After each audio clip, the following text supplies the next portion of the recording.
Assalamu alaikum my dear students, my name is Salman Riaz. Today we'll discuss section number 7.3 जो कि है NLP, Natural Language Processing.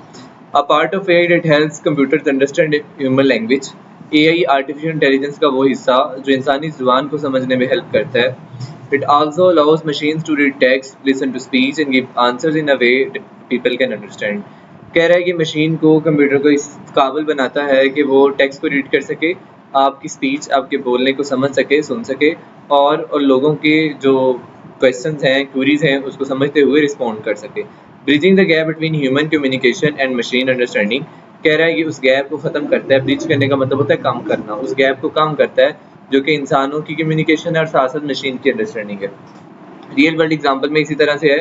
When someone types a question in a search bar or talks in a voice assistant, कह रहा है जब वो search bar में कुछ लिखता है या वॉइस असिस्टेंट से बात करता है तो NLP natural language process help the artificial intelligence system understand the question reply correctly. तो वो उसको समझता है, फिर उसके हिसाब से आपको रिप्लाई करता है, जवाब देता है. In customer service NLP helps chatbots answer common questions without human help.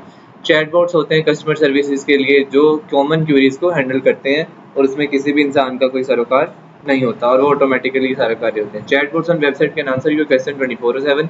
24 घंटे के आपके जवाब दे सकते हैं. All thanks to NLP. ये सारा का सारा उन्होंने मेहनत जो है वो नेचुरल लैंग्वेज प्रोसेस की है. Natural language process is used. Search engine understand type question to give relevant results. ठीक है, रेलिवेंट रिजल्ट्स के लिए वो आपको समझने में हेल्प करेंगे. सर्च इंजन को अगर आप लिखते हो तो NLP उसमें हेल्प करेगा. वॉइस असिस्टेंट है तो आपकी स्पोकन कमांड को समझेगा और रिस्पॉन्ड करेगा अकॉर्डिंगली. जेमिनी है और उसी तरह से आपके पास सिरी है, एलेक्सा है, ये वॉइस असिस्टेंट्स हैं.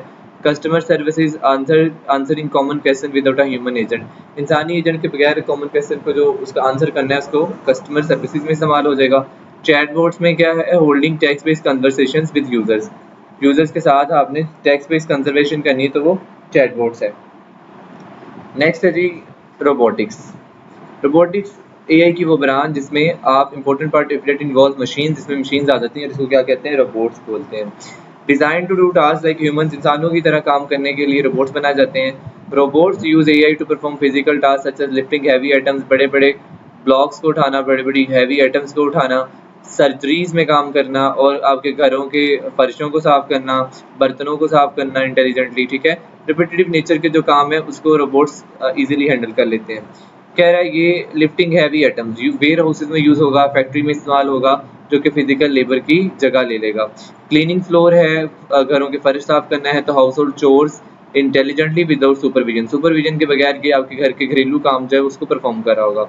हेल्पिंग इन सर्जरीज में अगर हेल्प करनी है तो ये डॉक्टर को असिस्ट करता है प्रिसाइज और एक्यूरेट मेडिकल प्रोसीजर के लिए.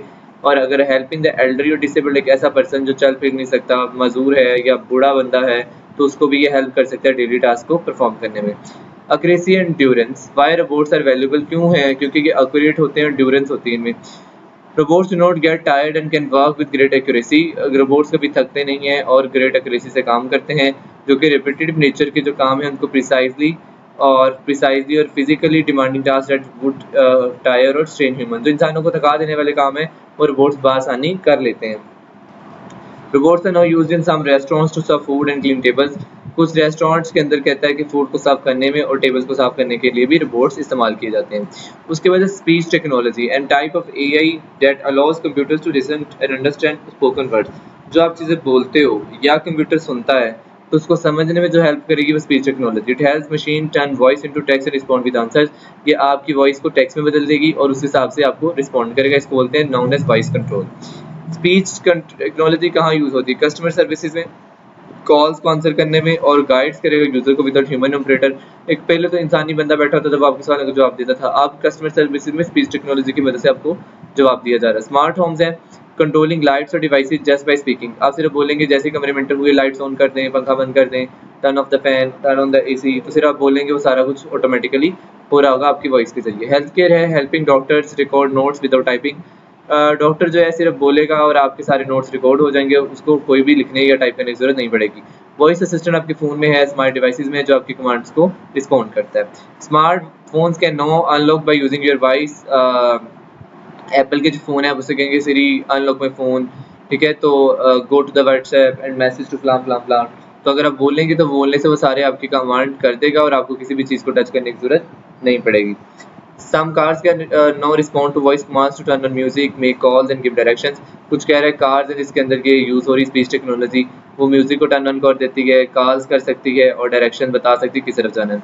Speech and see practice using a phone और computer, try out voice to text tools like Google voice typing है, speak a sentence and if see the tools types correctly then try speaking in different tones और speed and compare the results. तो आप ये अपने phone में ये चीज़ देख सकते हो।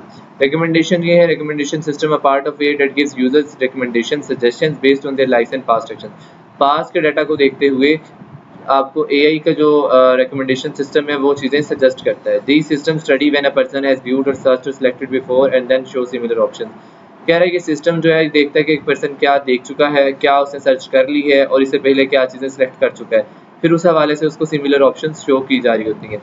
रियल वर्ल्ड एग्जांपल है ऑनलाइन शॉपिंग है। If someone looks at school bags, अगर स्कूल बैग देखता है तो एआई उसको अदर उसी तरह के बैग सजेस्ट करेगा। एजुकेशन में है, एक वेबसाइट आपको हेल्पफुल हो सकती है, videos and articles based on the students learning history. Student की लर्निंग हिस्ट्री को देखते हुए कि वो किस टाइप का स्टूडेंट है, उसकी नीड्स क्या है, मेडिकल है, इंजीनियरिंग है, जिस टाइप का भी उसका स्टडी का मटेरियल होगा उस हवाले से वो उसको आर्टिकल सजेस्ट करना शुरू कर देगा। When YouTube shows you videos you may like, कह रहे अब YouTube पर आपको ये नजर आ रहा हो कि आप ये लाइक भी कर सकते हैं, तो AI आपके इंटरेस्ट को लर्न कर रहा होता है। Used carefully, recommendation systems improve the user's experience by making content more personal and useful। ये आपके कंटेंट को मोर पर्सनल और यूजफुल बनाता है। आप इंस्टाग्राम पे जिस तरह की रील्स देखेंगे उसी तरह की आपको बार बार शो हो रही होंगी, तो ये भी आप उस दौरान आपका रिकमेंडेशन सिस्टम AI यूज कर रहा है। They must be used carefully to protect privacy and to avoid showing the same type of content again and again। कह रहा है एक ही किस्म का कंटेंट, ये आपकी पहली बात तो ये कि डाटा केयरफुली यूज़ किया जाता है प्राइवेसी को मेंटेन रखने के लिए, और same types of content again again show करने से भी आपको अवॉइड कराता है, बल्कि वो डाटा दिखाएगा जो आप चूज करना चाहते हैं। गैस माई चॉइस सिमुलेशन ये सिमुलेशन एक दी होगी, ठीक है, ये तो एक्टिविटी है, देख लीजिएगा। उसके बाद सेल्फ ड्राइविंग कार्स हैं, ऑटोनमस कार्स भी इनको बोला जाता है। कार्स विदाउट ड्राइवर, रोड पे कोई ड्राइवर के बगैर, इंसान के ड्राइवर के बगैर जो कारें चल रही है ऑटोनमस कार्स हैं। ये व्हीकल एआई सिस्टम को यूज करते हुए अपनी सराउंडिंग को अंडरस्टैंड करती हैं और हवाले से डिसीजन मेकिंग करती हैं। इन इक्विपमेंट्स के अंदर स्मार्ट सेंसर्स होते हैं, कैमराज लगे होते हैं, जीपीएस होता है और रडार्स होते हैं, ठीक है। Use of sensor AI together, sensors with sensors and cameras and GPS and radars combined with AI, the car can detect traffic lights को देख सकता है, रोड साइन देख सकता है किस तरफ जाना है, दूसरी व्हीकल्स को देख सकता है, चलने वाले पेडिस्ट्रियंस को देख सकता है और सेफली स्पीड अप और स्पीड डाउन कर सकता है और रुक भी सकती है कार जब जरूरत पड़ सकती है। सेंसर्स जब कैमरा, जीपीएस और रडार सारे एआई से कंबाइन हो जाएंगे तो एआई कार के अंदर ट्रैफिक लाइट्स को, रोड साइंस को और दूसरे व्हीकल और पेडिस्ट्रियन को डिटेक्ट कर सकता है और उस हवाले से बाहिफाजत स्पीड को ज़्यादा, स्पीड को कम और जब जरूरत पड़े गाड़ी को रोक भी सकता है।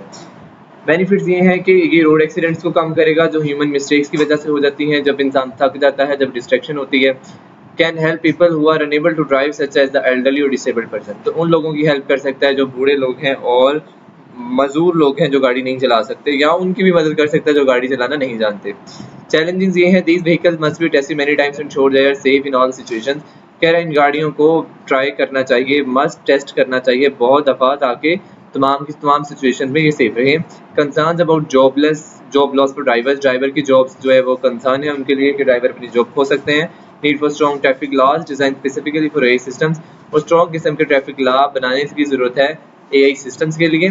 Worry over who is responsible if a self driving car causes an accident, और उसके लिए कौन जिम्मेदार होगा अगर सेल्फ ड्राइविंग कार अगर रोड पे कोई एक्सीडेंट परफॉर्म कर देती है। A shared responsibility, engineers, government and companies are working together to improve safety and create fair rules for these smart vehicles। कह रहे हैं कि इंजीनियर्स, गवर्नमेंट, सरकार और कंपनियां सारे मिलकर काम करें किस तरह से सेफ्टी और फेयर रूल्स को बनाया जा सके इन स्मार्ट व्हीकल्स के लिए। Students, I hope so you have clear understanding of the real world applications of AI. Meet you in the next video. Okay, Allah Hafiz.